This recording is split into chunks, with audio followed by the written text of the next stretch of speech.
So I'm laying there, and then nothing's happening, and then the icros start, and then I start seeing the ceiling like wavering, and I'm like, oh God, what the fuck is going on? Even in the dark? Yeah, and like the pitch black, and then I start seeing it turn into this giant like squid that's flapping, and then it turned into eagle wings, and I'm like laying back gripping the mattress, and then this like portal opens in the ceiling, and I can feel myself getting sucked up into the ceiling, and I'm like, how real does this feel like when it's... There's no line. So with other psychedelics, it's like you can tell what's real and what's not real. With ayahuasca, there's no line.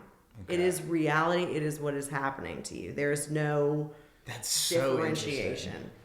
And also, it's the reason... It really makes you think about, like, the nature of reality. Yeah, it does. Right? Like... And when I say you go to another realm, you go to another fucking realm. What's up, everybody? Welcome to episode 7 of The Status Joe. Appreciate everybody who's joining.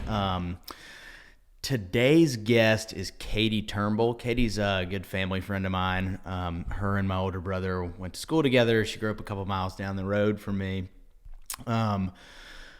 The reason I wanted to have her on was because in 2007, Katy kind of went through a traumatic experience, which we'll get into in the podcast, that led to some depression, anxiety, PTSD, and ultimately it led to her going down the route of trying psychedelic drugs to help treat the PTSD, the anxiety, the depression, specifically ayahuasca. It's a really fascinating interview. We kind of get into the nature of consciousness and reality. We kind of do a deep dive on what the whole trip experience is when you take something like ayahuasca, what Katy learned from that, et cetera. So if you're kind of looking for a different way to view the world and kind of some of the cutting edge of what's going on in terms of treating depression and anxiety, I think this is a really interesting episode, and hope everybody enjoys. All right, well, you ready to dive into it? Sure, let's go. Katy Turnbull, really appreciate you coming on. So for people who don't know who you are, one of the reasons I wanted to have you on here is because my brother was telling me that you'd done a couple of ayahuasca trips down to South America, and always been kind of interested in the whole psychedelic field and consciousness and all that whole topic, and was wondering if you could kind of just hit from maybe a high level, maybe what ayahuasca is, and then we can kind of go back and talk about your journey a little bit, how you ended up going on this trip, the reasons behind it, and all that. Yeah, I'd love to. I love talking about ayahuasca, and Lord knows my friends are sick of hearing about it. So thank you for having me here today, where I get to talk about it the whole time. So ayahuasca is a plant medicine. It's made from 2 different plants. It's the ayahuasca vine, and then another plant called chacaruna from the Amazonian rainforest, and they're completely benign on their own, but when you mix them together, then they become the most powerful psychedelic known to man, which I read that the reason that it is because it's not just sight or sound, it's sight, sound, taste, sense. In terms it's of an what it's entire sensory experience. So it's kind of this brew that tastes like, if I had to describe it, I would say it tastes like biting into a tree and then following it up with a shot of Kahlua that's been sitting in the sun for about a week. So delicious. So, yeah, it's absolutely fantastic. Okay. But, yeah. And so, how many times have you done it? I've done it 8 times. 8 times. Yes. Okay. Now, these been on multiple trips, because you have to go to South America to do this, right? Pretty much, if you're gonna do it right. They do some underground stuff in America. But the first time I went to Costa Rica, and it was a 7-day trip, but it was just 3 nights of ceremony of ayahuasca, because you have to have some kind of prerequisites. They have to give you a medical checkout, right? Tell you how it's going to go. And then after that, I decided that I wanted to go in and go deeper. So I did a 2-week retreat in Mexico by myself. And then the third time was with my friend in Tulum, very, very sus. It was like a guy named Tony who picked us up in a white van downtown So the entire okay. time. Yeah, I'm thinking like, I'm sending my friends pictures of like which photos I want them to use on the Nancy Grace special for when I go missing, because I'm like, this is great, but yeah. Okay, so let's step back a little bit, because I think it's important for people to understand why you wanted to do this, to kind of understand a little bit of your backstory. So maybe if you could kind of bring us on that journey a little bit from, I don't know, the last 10 or 12 years or however long you've kind of been building towards this. Yeah, so I've been I've struggled with depression, anxiety for basically as long as I can remember. But then I guess it was the freshman year the summer after my freshman year of college. I was at a party. One of my best friends, we needed to go on a beer run. He volunteered to drive. We'd both been drinking. Got in the car with him. He took a curb too sharp and ended up flipping the car a couple times and passing away. So after that, I was obviously devastated. I was diagnosed with PTSD, but I couldn't really accept that. And I didn't want to have that, and I didn't feel like I deserved it. I was like, that's something for soldiers at war, Right. I just had this bad experience. What year was this around? It was like 2007. Okay. Yeah. So this is kind of pre like mental health. Yes, and like awareness service that's kind of gone on in the last couple of years. Exactly, and I didn't know PTSD outside of like soldiers at war. Iraq and Afghanistan. Yeah. Did you, outside of being diagnosed for PTSD, did you go to like traditional, like clinical based therapy, all that? Did that seem to help at all, or? So I did some therapy afterwards, and then I even did the EMDR where they try to like reprogram your eyes, and they do these taps, and that helped some with the flashback. Some of the therapy helped, but I didn't really connect with them. So I finally just ended up it just felt like such a big thing that I was like, I don't think there's any way. Alive almost. Yeah. That I was like, I don't even know how I can like talk my way out of this. So I got on medication, which, in a lot of ways saved my life and helped me like move forward. But then I kind of just got to a place where I was like, I'm just going to try to fake it till I make it, till I'm okay. Like, I'm just going to keep moving forward. I can't let this stunt me. And that worked for a long time, or I thought it did. And when you say it worked, like, I'm trying to get into your mindset here. Is it something that you're kind of like when you were in therapy that you were thinking about kind of on a daily basis, and that you may be like buried in some sense, and just tried to say like, when you say fake it till you make it, like, I'm just going to move on from this and kind of leave it in the past. But you maybe now looking back, never really. No, yeah. I definitely didn't. And how long was between the incident and like when you were just kind of like, I'm done with the therapy and all that? Was it like 6 months, a year? It happened right at the beginning of summer. It was like the first day we were all home from college, and then I was trying the therapy, and I didn't know how to deal with it. So I just wanted to be back to that place where I was before. And I hated feeling like everyone was kind of walking around treating me like a broken toy. Everyone was being so nice to me and I couldn't stand it. So I just wanted to go back to school. Because it was kind of bringing you back in some sense. Yeah. And I just wanted like, my friends and my family and they were being amazing and incredible, but I was like, I just didn't know how to deal with it. So I just wanted to I got to a point where I just was like, I have to pretend like this didn't happen. I'm going to put it in a box. I'm going to put it in a corner.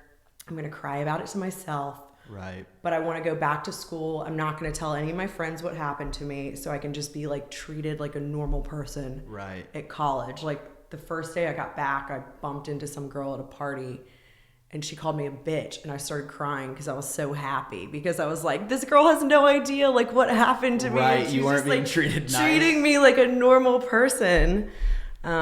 And so is this, what year are you in college? Like, is this after freshman year? Yeah, so this was in between freshman and sophomore year. Okay.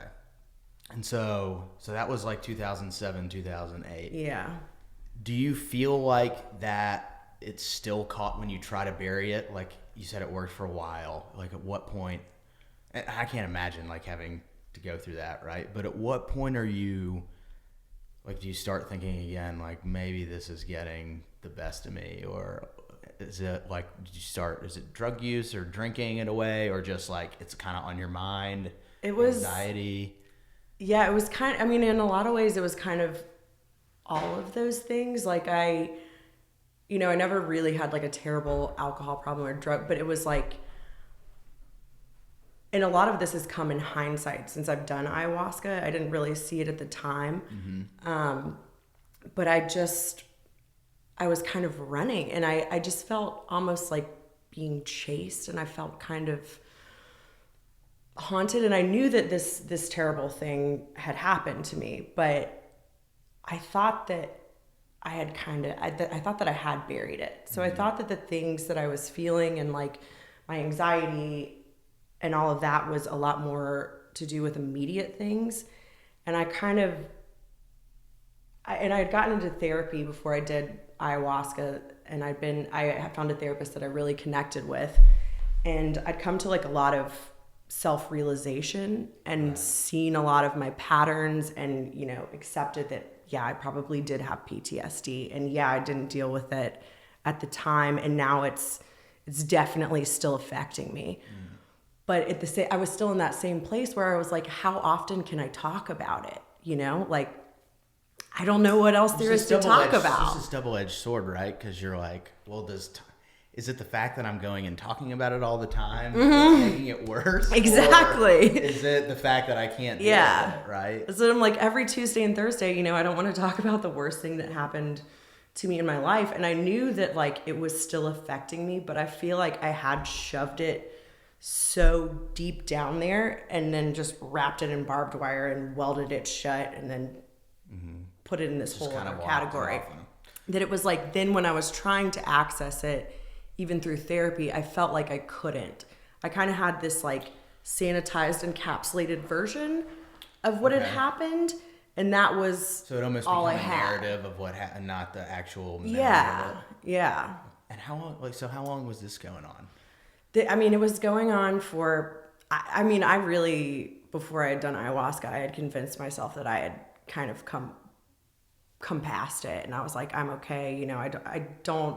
I'm trying to unwrap all of these patterns, and I know I have like a lot of stuff to do with relationships, and I have some stuff from my childhood.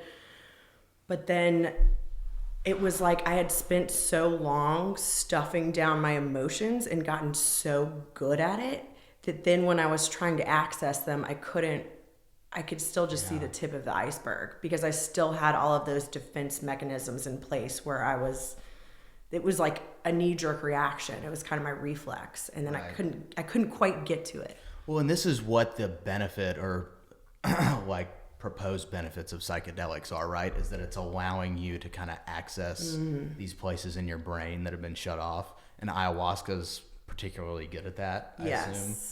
So when does this whole idea of doing ayahuasca come around? Like, is it something that you start reading about or you hear about and immediately do, or do you kind of want to wait? Like, are you like kind of dipping your toe in the water thinking about it for a while? Like, what's that whole process like? Yeah. So I think I'd heard about it years ago. And then the more I heard about it, the less I understood about it.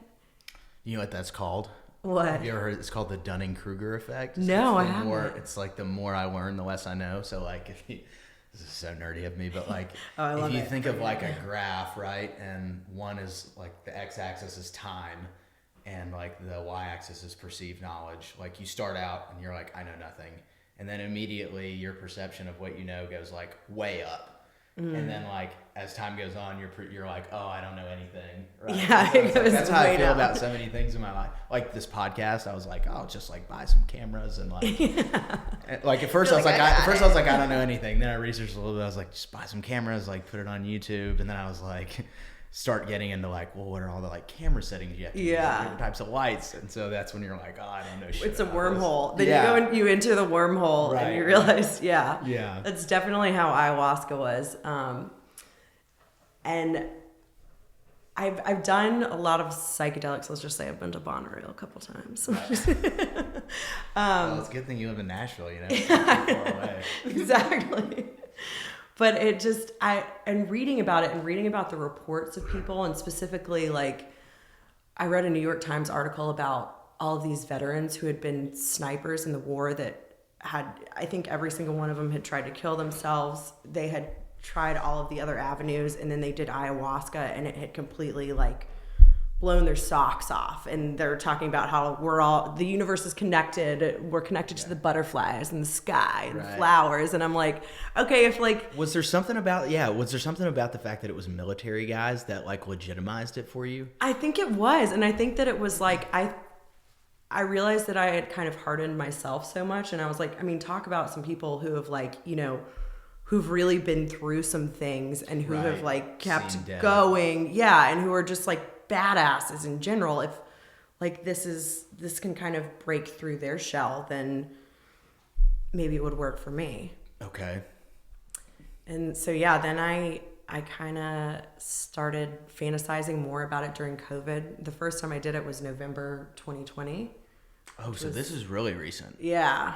Okay. It was, and pandemic. Yeah. Okay. So it was an interesting time in the world, and it was an interesting time to be there. But it was actually also amazing because we all had to get tested, and so we were like had this nice little bubble. Do you think the fact that we were like all confined to our houses for so long in COVID and kind of being forced to be with your thoughts, kind of forced you into it at some level? Definitely. Yeah. And it was like everything had kind of come to a crescendo with me, where I had been making a lot of headway with my therapist, and I'd come to a lot of self-realizations, but I felt like I was still going in these spiral patterns on the same track, which then makes it even more frustrating because it's like, I know what I'm doing wrong. I know some of the reasons why I'm doing it, but I still keep doing it. Right.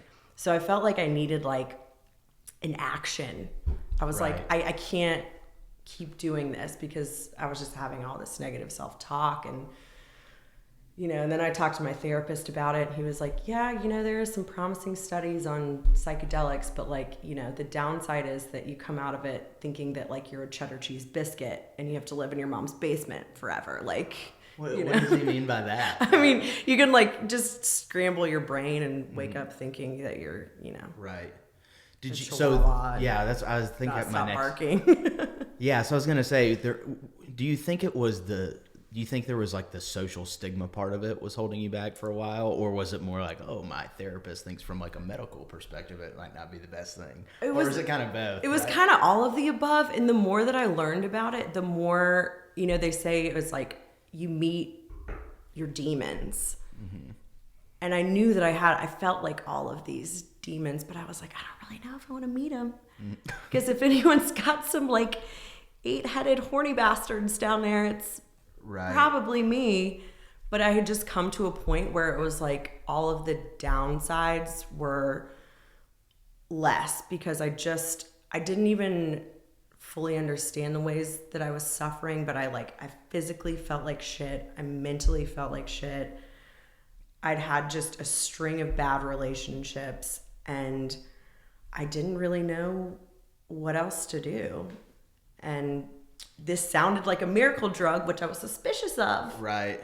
But I was like, you know what? It's spaghetti against the wall at this point. Let's try it. Let's ride. Who do you call? Like, how do you just like, you said Costa Rica, right? Yeah.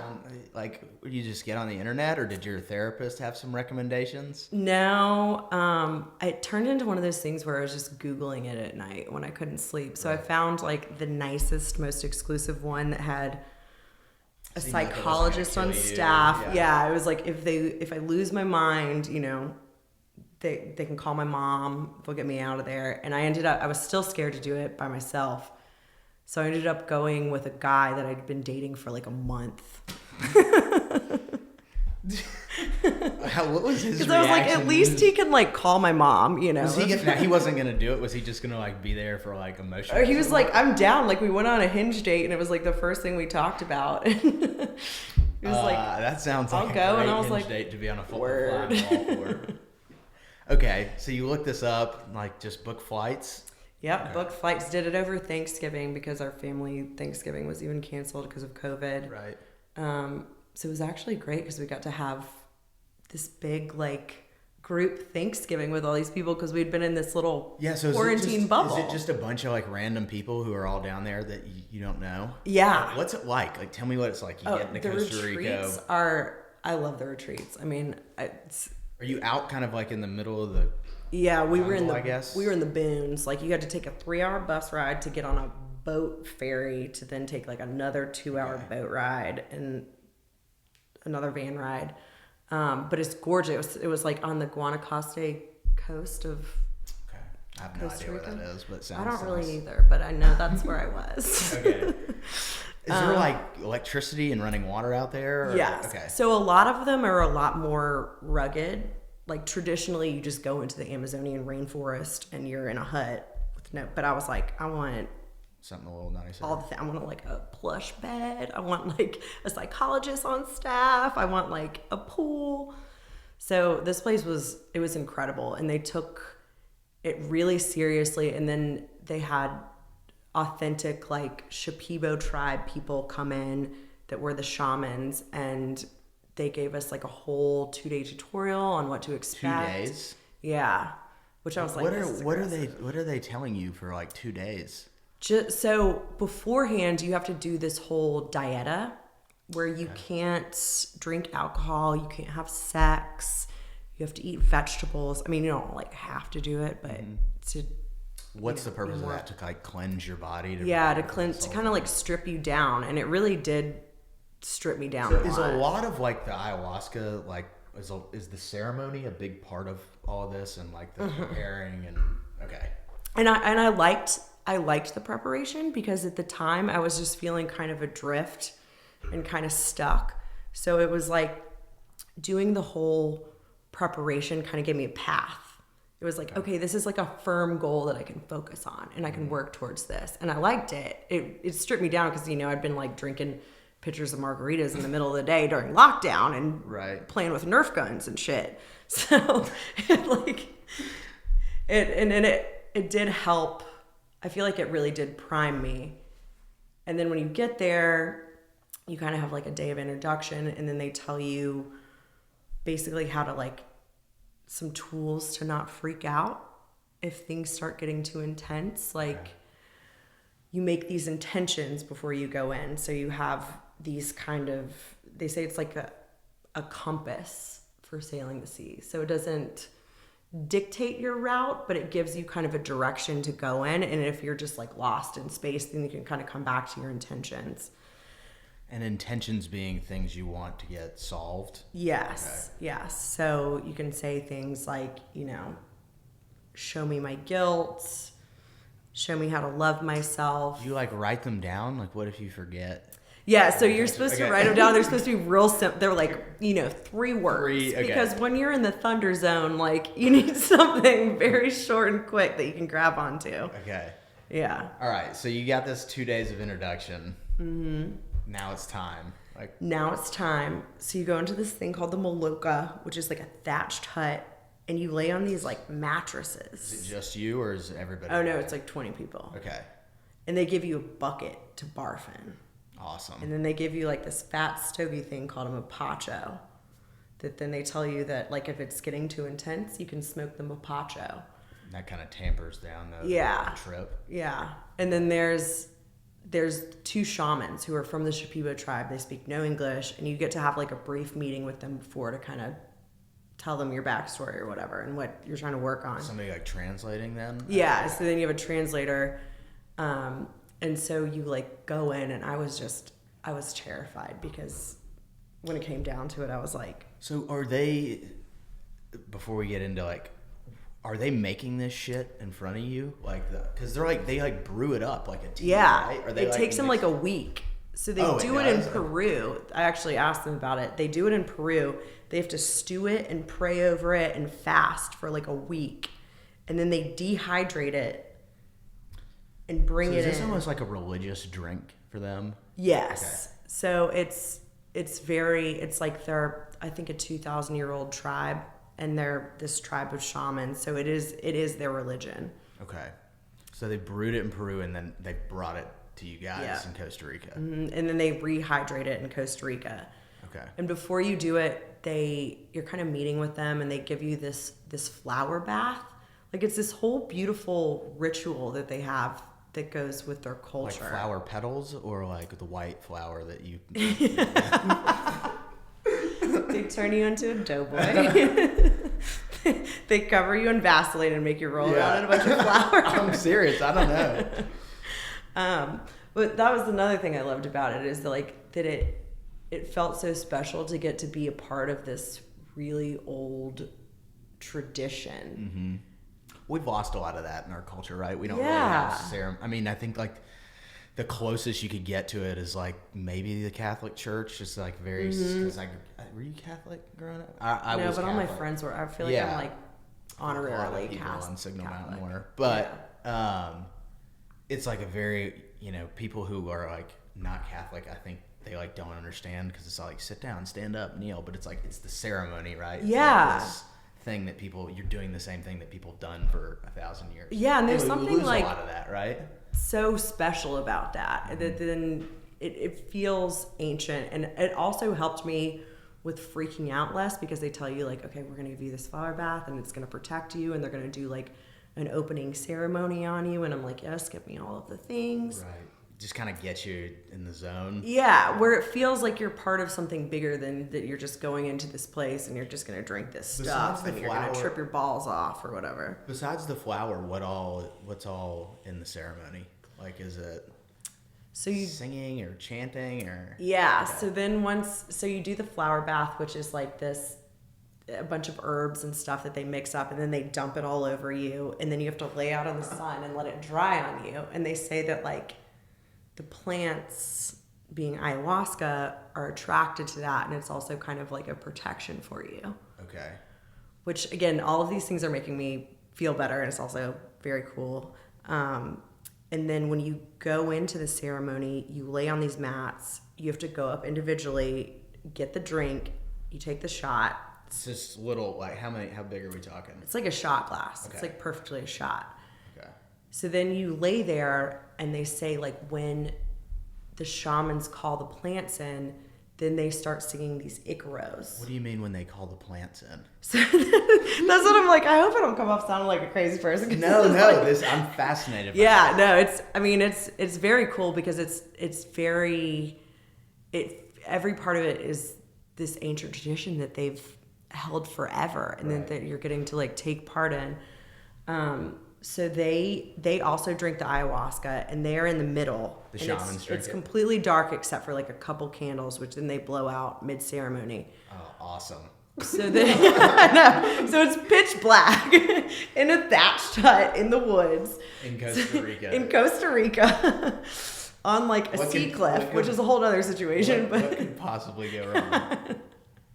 Yeah, so they drink the ayahuasca, and then they are sitting there in the dark, kind of they're doing their thing, and they're calling to Mother Aya, which they call ayahuasca Mother Aya, because it's supposed to have like this motherly spirit. Now this is after you've taken it, correct? Yes. You're laying there. Okay. So you're just like laying there in the dark. Nothing's really happened. Nothing's really happening. It's like dead silence. And then when they start to feel that the plants have arrived, so I guess when they start feeling the medicine, then they start seeing these icaros, which is like... This is the shamans are seeing this. Yeah. Right? It's like a nasal throat singing kind of sound. It almost doesn't sound fully human. It's interesting. Okay. I mean, but then it was like right when they started doing that, it was like that's when things started happening for me. And like these icaros, I don't even know how to explain it, but they sing different ones for different reasons, and they say you can tell like when it's your Icaro because it starts affecting you in different ways. Okay, hold on. I want to make sure I'm following this. It's the Icaro. The shamans are singing, but the Icaros are like, what exactly are the Icaros? Are they just I can play you one on my phone. Oh, it's a sound? Yeah, well, it's like a song. Okay, yeah, pull it up. Yeah, pull it up. It's So they're playing the song. And they're singing They're it. singing it. Okay. Yeah. Okay. I was actually just listening to one on my phone earlier. Where do you have like?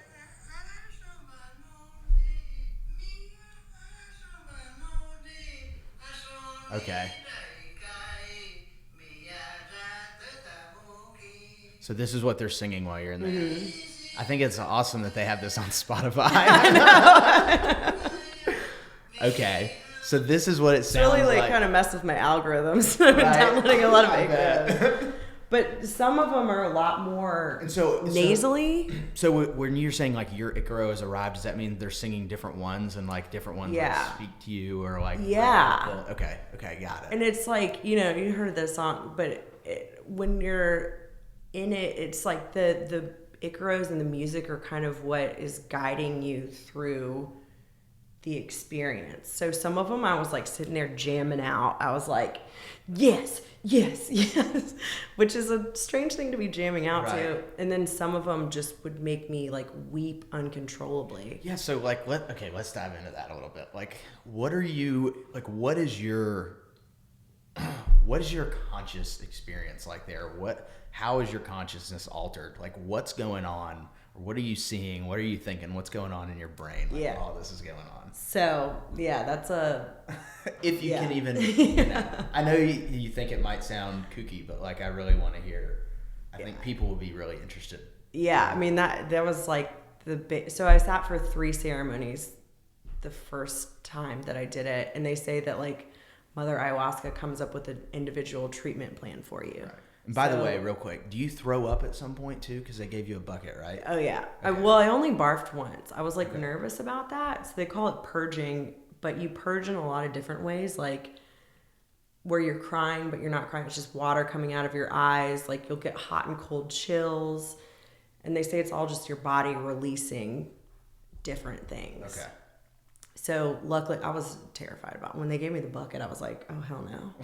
Oh, hell no. That's what you were worried about, was throwing up? I mean, no, well, it was part of it because it was like, now I'm publicly throwing up. Like, am I really not going to be able to like make it to the bathroom? Right. Yeah, so my first night was, I was laying down. I take the ayahuasca and I'm laying there and I'm terrified. And I'm pretty much, I'm not a religious person, but I'm like praying to anyone. I'm praying to the universe. I'm praying to God. I'm praying to Ganesh. I'm praying to Buddha, everybody. Because I was like, God, just don't let me lose my mind. And like, don't let this be the end of my terrible I just didn't want it to be another traumatic experience, really. Mm-hmm. So I'm laying there and then nothing's happening. And then the Icaros start. And then I start seeing the ceiling like wavering, and I'm like, oh God, what the fuck is going on? Even in the dark? Yeah, and like the pitch black. And then I start seeing it turn into this giant like squid that's flapping. And then it turned into eagle wings. And I'm like laying back, gripping the mattress, and then this like portal opens in the ceiling and I can feel myself getting sucked up into the ceiling. And I'm like, how real does this feel? Like when it's... There's no line. So with other psychedelics, it's like you can tell what's real and what's not real. With ayahuasca, there's no line. Okay. It is reality. It is what is happening to you. There's no differentiation. And also it's the reason... It really makes you think about like the nature of reality. Yeah, it does. Right? Like... And when I say you go to another realm, you go to another fucking realm. And I fully feel I was like sucked up into it. And that's also the reason that I think ayahuasca helped me, is because with other psychedelics, I still have so much like control issues that I'm still fighting it because I can tell what's real and what's not. Where ayahuasca is like, you know, we would tell you to buckle your seatbelt if we weren't already like full blasting into space right now. Like, you're gone. You gone. You're just gone. So you get sucked up into this portal. So I get sucked up into this portal, and then the next thing I know, I'm in something. It was like the most beautiful warm color I've ever seen. It looked like Avatar. Everything is just alive and growing and sparkling, and I was like, wow, this is amazing. And I'm just sitting there thinking like, oh, this is a really cool trip. And then I was like, I feel like I've been here before. And then this voice kind of comes over the loudspeaker and is like, you have been here before. And I go, hold on, I'm sorry. Who is talking to me right now? Like, there's not supposed to be anyone here. And she was like, we've always been here. Do you recognize the voice? In some ways I did, and in some ways I didn't. But it was like the warmest, most motherly energy I've ever felt. And I felt like I'd never been held. I just felt held. Okay. And then she was like, yeah, we've always been here. And she was like, and then I start crying because I'm so happy because I'm thinking I'm going down to hell to see skeletons and monsters and demons. Mm-hmm. And she was like, you didn't think that you deserved this. You carry all of this guilt with you, and you don't think that you deserve good things, but this is what it feels like to be loved. And tonight you will feel joy and you will feel love that you felt like you haven't deserved for so long. And so then I'm just crying, and I'm like enjoying this beautiful Avatar world. And then it was like, then this cloud came over the moon, which I couldn't even see the moon, but it came over, and then I felt this other like motherly presence come in, and it was like, you have been running for so long. You are so tired. You have worn yourself out. And I was like, no, I want to go back to the beautiful land and like see beautiful things again. And she was like, tonight you rest. She was like, the rest of the time, you'll need the rest. So this person is like talking to you. Yeah. And I'm like not a religious person. I don't really know what I believe in, but I was terrified of like finding something. And then I was terrified of finding nothing. But it was like, all of a sudden I just felt like there was so much more to me. Okay. That I was a part of such a bigger thing, and that I did have these like presences around me that I just hadn't felt. Like they were always there, but you couldn't really access them through the trip. Yeah, exactly. That's fascinating. It's a weird thing to explain, but. And so like this whole time you're still just laying on this cot, right? Mm-hmm. How long does this, do you know how, like, I'm sure the time felt different. Oh yeah, time's like completely gone. Yeah. Do you know how long it actually lasted? Like in I guess reality is kind of a weird word for this podcast. Yeah, so it starts at like 8:00 at night, and then I fully just entered the vortex. And then I have no idea any concept of time at all. But I, like, after she was like, tonight you sleep, I feel like fell into the deepest sleep that I've ever felt in my life. Like, I was dead to the world, and I woke up in the Maloka at like 7 a.m. by myself. Whoa. So for that part, I have no idea. Now, what do you, like, do you immediately, like, feel different when you wake up? Or, like, is it this magical thing? Or is it, like, what you bring with you from that experience, like, back into your like regular life? So that night was like, I think it was the intro that I needed, because I was so scared, and I wasn't ready to face things. I was already feeling so like vulnerable and raw, that night gave me the courage to go through for the rest of the nights, because the second night was like really rough. And then the third night kind of like, it was a lot of grieving and looped it around, but it was like exactly what I needed in the first night, where it was just this introduction to this beautiful land of feeling loved, and like I had just needed to feel loved and held. It was like the most amazing feminine energy just giving me like the most beautiful hug in the world. And that's what I needed to like go forward to face what I needed to face in the rest of it. So now you feel prepared to go. Yeah. So night 2 isn't so good? Yeah, so night 2, well, it was kind of tight. Okay. Night 2, I took 2 doses because I was like, I got this, whatever, it's cool. You scoot up your chair just a little bit. Yeah. I'll make sure we're staying on camera. Can I run to the bathroom? Yeah, go for it. Night 2. Yeah, so night 2, I take 2 doses because I'm feeling real confident. I've had a great night's sleep. First mistake. Better than I've ever slept. So I immediately blast off back into the portal. There wasn't even a portal. It was just I became a bumblebee. Okay, you gotta. I don't know. I became a bumblebee. Like I blasted into this electric beehive where everything was neon lights, and I was a bumblebee. And I was talking to other bumblebees in Bumblebee. All I had ever known was being a bumblebee. And I was flying around and I was like, so this is totally different experience than completely different experience. And I'm like, what is happening? I'm a bumblebee? And they were like, yeah, you're a bumblebee. And I was like, okay, I don't know what's happening here. But I was like, this is really cool. And I could have just like stayed I could have stayed there all night and just been a bumblebee. But then this was the only night that I vomited. So then all of a sudden I get this like retching feeling. I have to get up and like sprint across. I go throw up and I feel like I threw up like a demon. So how do you like know where the fuck you're going if you're having this like trip? I don't know. That's a great question. You just kind of figure it out. Oh, well, actually it was like, so I was a bumblebee and then it was like cutscene.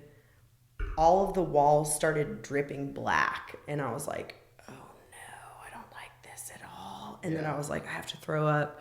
So I sprinted to the bathroom and then I got like stuck in what they call like the bathroom vortex where then I was just in the bathroom. And like, I think I had to like, they have a name someone for had to come get me. Like I had to like crawl out. And then I went back in and I was just laying there and I was like really upset that I wasn't a bumblebee anymore because I was like, now I kind of feel sober. I don't feel good. I feel anxious. And I was like kind of fidgety. And then this like voice came over and told me, it was like, tonight you're going to see what you've been doing to yourself by not letting yourself feel emotions. You've kind of put yourself in this fidgety gray area where everything is flat. You're not letting yourself feel the good. You're not letting yourself feel the bad, because if you don't let yourself feel the bad, then you can't really feel the good. Mm-hmm. Because like, what is the light without the dark? That's a good way to put it. So I was just kind of laying there like anxious, and it kind of like kept me in this space and let me know that like, I can't be afraid of my emotions. A lot of dark things started coming up. And I just felt uncomfortable, but it was like, you need to feel this discomfort. When you say dark things coming up, is it visual or is it feeling? Like So all of the visuals had gone away, which was like really sad to me. Because I was like, this sucks. I'm just laying here in this maloca and I'm stuck here because you can't leave until the ceremony's over, which is usually around like 1 a.m. So it was like, I'm just going to be here feeling like awkward until 1 a.m. Right. And it was like, you haven't been letting yourself feel anything. Right. You've been just stuffing it down. And so you kind of need to sit here with this discomfort. And I started going through things where my sister and I hadn't talked for a year because we'd been in a fight, and it started taking me through, where you have kind of vilified your sister and made her into this monster that she's not, where it's like making me see my faults in all of it and seeing my patterns and basically my faults and things, where I had kind of like been taking a victim role, but it was like, no, this is what you've been doing. Right. And So that was my second night. So that's the second night. So like, how do you feel morning 2 when you wake up versus morning 1? Morning 1, 2, you're like, I'm the shit. And it's like 2, yeah, and I was like, I've got night. This. It's just like Avatar. Night 2 starts off good. Yeah, it starts out cool. And then it goes to shit. Not shit, but yeah, okay. It goes to dark, and it was things that I needed to face. So it was kind of, the most I can equate it to is like if you drink a lot and then you wake up hungover in the middle of the night and you're like laying in bed, kind of like going through your head. Yeah. But it was giving me more context around that and giving me different angles to look at it. How are you feeling at this point about like the whole, are you like, why the fuck am I down here? This is dumb. Are you feeling good about it? Or are you like, I feel like I'm getting somewhere, but I haven't really gotten to where I wanted to get? It was I mean, because you're still, ayahuasca is like, it's long acting. So it lasts for, you're not like fully, you don't like really fully come off the moon for quite some time. So after the second night, the next day, I don't think I talked to anyone. I sat in the pool and like stared at a bumblebee on the edge for like 6 hours, and like they had to come check on me, and I was like, I'm fine. Oh, God. But I was like, I have to trust the process, and I'm going to do it again just because, I'm not going to leave it here. So then the third night I was nervous because I was like, what if something like that happens again and then I have to go home with this? So the third night was, it kind of like brought it all full circle. It wasn't visual, but it was so sensory, where I, at first, like for the icros, I just started sobbing, and I felt like my tears were like coming out horizontally, but it wasn't a sad sob. It felt good. Like it was like I was mourning things in ways that I hadn't mourned them. When you're crying like this, are there things that you're thinking about in particular, or is it just kind of like it's all coming out? Yeah, so when she was singing the Icaro, and they're singing them in Shipibo, so it's like not even Spanish, it's nothing I can understand, but she started singing like, you are not guilty, it was not your fault, like, and that got me, because it's one thing when my therapist is telling me, you're not guilty, everyone makes their own decisions, you could have just as easily have died. It's one thing, but then to hear it feel like it's coming from this omnipotent presence, and hearing it in that kind of way, just, I feel like it just cracked me open, and all of these emotions that I had shut off for so long were just all flying out of the box. But in a way, like, it felt incredible, because even with the second night being so tough, it was like those moments of pain were so much easier than like years of suffering. Like having those emotions come out and dealing with them felt so cathartic, and I had been afraid of them for so long, but it was like, it's like crying. It's like something coming out of your body. You're purging it, and it felt incredible. That's awesome. So after this whole first kind of ayahuasca event, I don't want to say trip, meaning trip to Costa Rica, because that's a little confusing. But like, do you feel like, okay, I finally, like, I'm on the right track here, or are you like, I'm healed, or like, what's your? I do not sit before you as a healed woman. Yeah, or like, yeah. So what are you thinking? Like, what's your like, what's your debrief after all this? Yeah. So what are you telling yourself about? Like, was this worth it? Was it not? I feel better, or like, I need to do this again. Absolutely, it's helped me more than anything has ever helped me. Any of the traditional therapy, medication, anything. And I don't even know how to explain it. It's such a hard thing to like put into words, but it really helped me like get to a deeper place in myself that I couldn't get to on my own. Like, I feel like I was coming onto it too strong, where I kind of tend to like strong arm things. And I was like, okay, I'm going to get to the problem, and then I'm going to figure it out, and I'm going to fix it. Yeah. Letting it be. It just kind of got me out of my default programming and helped me see the same issues that I knew. It was nothing that new, but it helped me see it from like 300 feet. And it helped me see different facets of it, and it also helped me feel it, where I could like... Do you have an example of like, and this might be a loaded question, of like something that happened when you came back, or like how it changed kind of how you operated as a person, like when you came back to the US after all this? Like, or is it just like, were there specific instances where you're like, you know, I remember from my ayahuasca experience, like this happening, and it makes me see this a little differently? Or did it just kind of like shift your whole... I don't know if that's a clear question or not, but I'm trying. Yeah, no, I know what you mean. I think it was a lot of like... A big part of it was that I had been stuffing these emotions, and then I felt like all of those emotions came up to the surface, and that was kind of a purge, because it takes so much energy to kind of to repress things.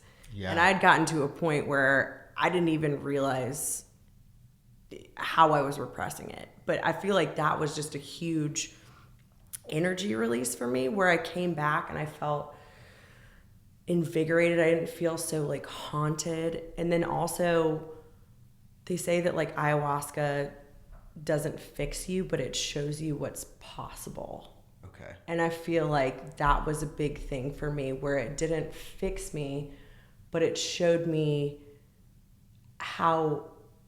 what could be. And it gave me like a tangible experience, a very visceral experience to hold on to. So were there things you tried to do, like knowing that knowledge of what could be, when you came back?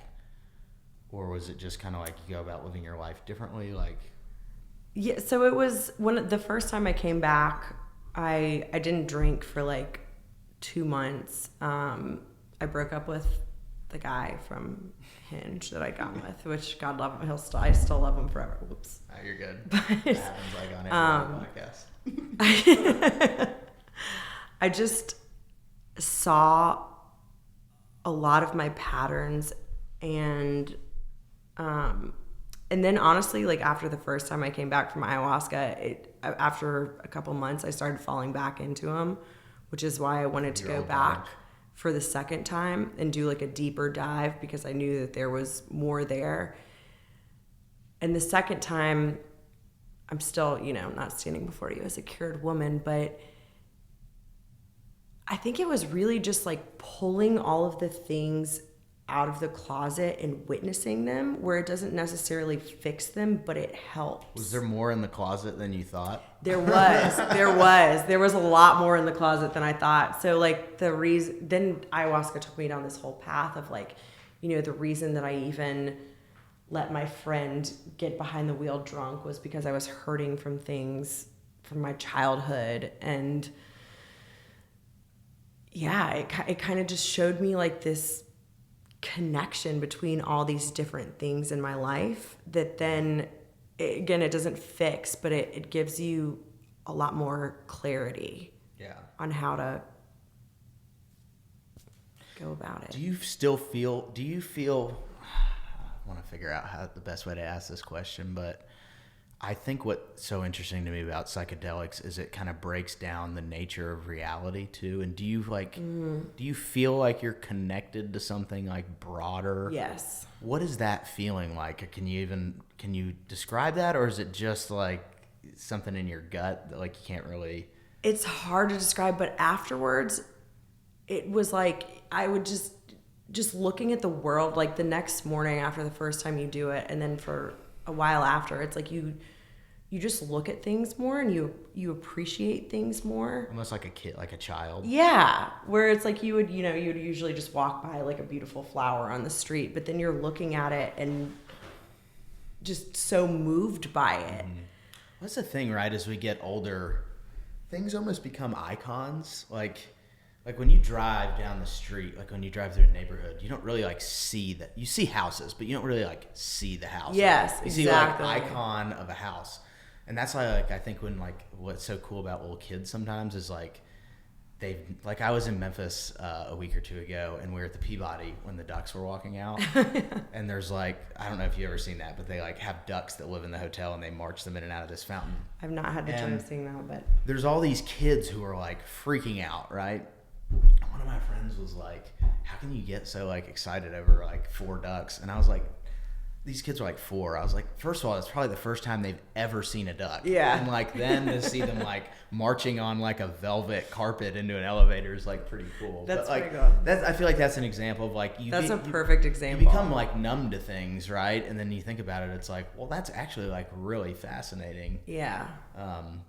I don't know. And, like, gratitude for things. Like, it made me realize a lot of things that I had taken for granted, of where I was kind of focusing on all the bad parts, or just the things that I wanted to fix about myself, where I hadn't been focusing on the things that I was grateful for. And, like, ayahuasca it showed me a lot of the things that I should be grateful for, big and small. Yeah. Do you feel like there's too much of a stigma around psychedelics in general, like, especially here? Or do you think it's something that should be treated kind of more lightly? I think it's changing. Yeah. I don't know about around here. There's still... I didn't even mean, like, the South necessarily. I meant, like, in the U.S. Yeah. Like, do you think there's... I feel like, because where we grew up, right? And for people who don't know, we grew up, like, 2 miles away from each other. Like, Signal Mountain gang. Yeah, Signal Mountain. Everything that wasn't, like, alcohol was bad. And I feel like as I've gotten older, one, that's changed, but the psychedelics are really interesting to me. Like, John Hopkins is doing all these studies. Have you seen these? Yes. Yeah, like, they were, something like 75% success rate on people taking psilocybin, which is what's in mushrooms, quitting smoking. Really? Yes. Yeah. Actually, hold on, I'll pull this up because I thought it was interesting. But this is from John Hopkins, and it was like, let's see. Small study of adults with major depressions. John Hopkins Medicine reports that 2 doses of psychedelic substance psilocybin given with supportive psychotherapy produced rapid, this is the one about depression, produced rapid and large reductions in depressive symptoms, with most participants showing improvement and half of the study participants achieving remission through the 4-week follow-up. So, like, I feel like there's so many benefits, but it has this, like, negative, like, 70s stoner, like, hippie connotation to it, right? It definitely does. And I mean, I think that's why they didn't study it for a long time, is because then they kind of did the war on drugs. Right. And they shut all of that down. But that's one of the things that, like, fascinated me about ayahuasca specifically, is that it was showing results that I was like, these don't make sense compared to, your normal psychiatric avenues. SSRIs and stuff. Yeah. Like that. Yeah. And I mean, for me, it really, I think they say it's 10 years of psychotherapy in a night. And for me, I think maybe within, like, years, I could have broken down those barriers through talk therapy, but they were just so strong and so fortified. It knocked them right down. And then even since then, I've had, like, I've recovered, like, memories of things that happened, and it's kind of sent me on, like, different journeys where it's hard to describe, but it kind of, like, it made me think about things in a different way and ask different questions, I think, most importantly. Yeah. Do you think it's fair to characterize, like, the whole experience as a religious experience? Yes, there's a lot of... Very much so. Yeah, there's a lot of, like, interesting studies around, like, religious texts and the impact of, like, psychedelics on people writing those texts. And I know you said you're not religious, but it is interesting to, like, think about. It made me a little religious, because I was like, it made it? me feel like there was something greater out there, which I was always kind of, like, interesting, jealous about people who were religious, because I was like, I want that. I want to feel like there's something bigger and that's taking care of me out there. And this made me feel like it, which I don't know. I don't think it's a certain entity, but it's just, there is something bigger than us. Well, there's so much that we don't know. Right? Exactly. Like, we don't. I I mean, we didn't know the Earth The was round, universe so yeah, right. is bigger than us, but feeling a part of the universe in an integral way is. Mm-hmm. So what is this thing sitting on the table that you told me you brought? This is ayahuasca. This is the ayahuasca vine. This is Oh, the really? heart of ayahuasca. Yeah. Okay, hold on. It looks like part of a tree stump though. Yeah, or like a brain. So what do they do with look. this? So that's the vine. They cut down the vine. Okay. And then they get this other bush that's like a beautiful yellow plant bush, and then they put it in a big old pot, boil it together for like a couple days, and they pray over it, they sing Icaros, and then boom, out comes ayahuasca. This is awesome. Would you recommend this to just anybody, even if you like weren't like? I do recommend it to everybody. I'm trying to get my mom Ayahuasca to do it right now. or psychedelics? Ayahuasca. I mean, I'm a big fan of psychedelics in general, but for me, ayahuasca was transformational. Yeah. It really like, I think it kind of just, it takes you down to your deep subconscious. And like one of my favorite quotes is, until you make the unconscious conscious, it will rule your life and you'll call it fate. Carl Jung? Yes, Yeah. Jung. But I mean, that sums up like how I was feeling, where I felt like I just couldn't quite access my subconscious, and I knew that there was something I was calling fate that was just making me go in these circles. Yeah. And do you have any intention of doing it again? yes. Yeah, definitely. It's something that Do you will have, definitely like, be. a trip to take a trip on the books? I don't, I'm but really cracking myself up with these puns here. It's pretty sad. Yeah. I don't have one on the books. I probably want to wait like another 6 months or so, Yeah. but I think it's something I'll probably do like, Periodically. yeah, maybe every once or 2 years. Or 6 months. Yeah. Or 6 months, Yeah. you know, or do 8 times in like a year, you know, whatever. Well, Katy, I really appreciate you coming on. This was Thank you so fascinating much for conversation. having Yeah, me. no, I'm gonna have to go to South America and try some ayahuasca now. You got me. Call me. Yeah, Let me really know. interested. Well, I'll give you the 411. if I wanna we've do already it, been I talking know. for 2 hours. So. Yeah, I know exactly who to go to. So, all right. Well, thanks a bunch. Thank you so That much. was great. What'd you think? Oh my God.